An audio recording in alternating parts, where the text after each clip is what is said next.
Dans le shiur, on a vu l'importance incroyable de la parole et à quel point elle peut être dévastatrice, puisque le Ben Ish Chai nous dit que les ouragans, c'est les paroles des hommes négatives, de la shonara, les paroles vaines qui les provoquent.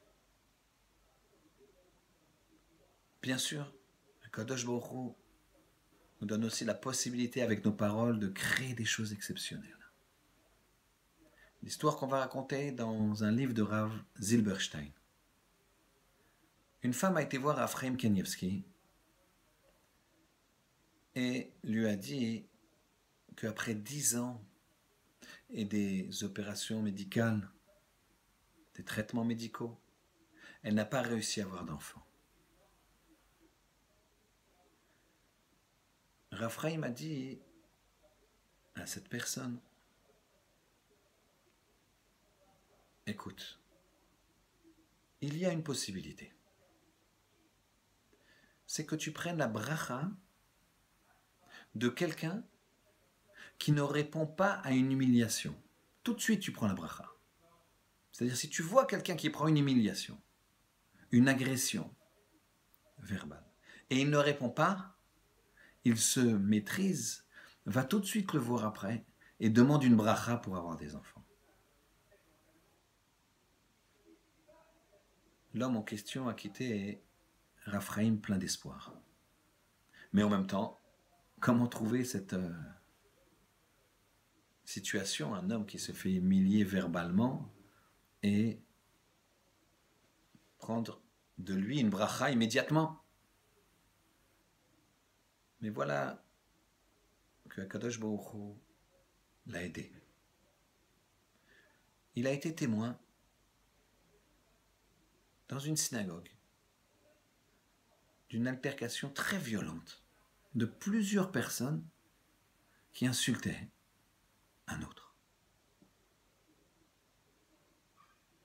Les personnes s'acharnaient sur ce monsieur et lui ne disait rien.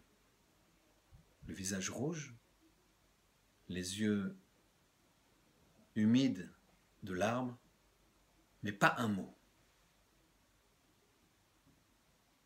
Quand les personnes sont parties, le monsieur est resté seul. Et l'homme qui n'avait pas réussi à avoir d'enfant s'est précipité.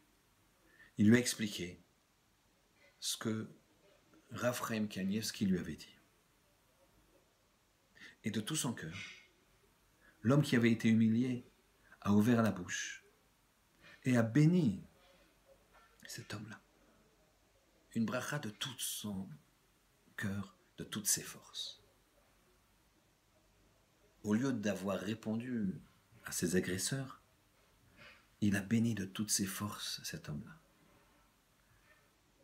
9 mois plus tard, un garçon est né de cette union. Voilà le pouvoir de la parole. Il faut se rendre compte, à quelques jours de Rosh Hashanah, combien notre parole est importante. Combien il est important de mettre des mots de gentillesse, de bonté, d'intelligence, de chokhma dans sa bouche, et au contraire, de s'abstenir de répondre lorsque on est agressé, et de toujours parler, comme dit le Ramban à son fils, Benachat, de façon agréable. Ça apporte une bracha pour soi et une bracha dans le monde. Shabbat Shalom.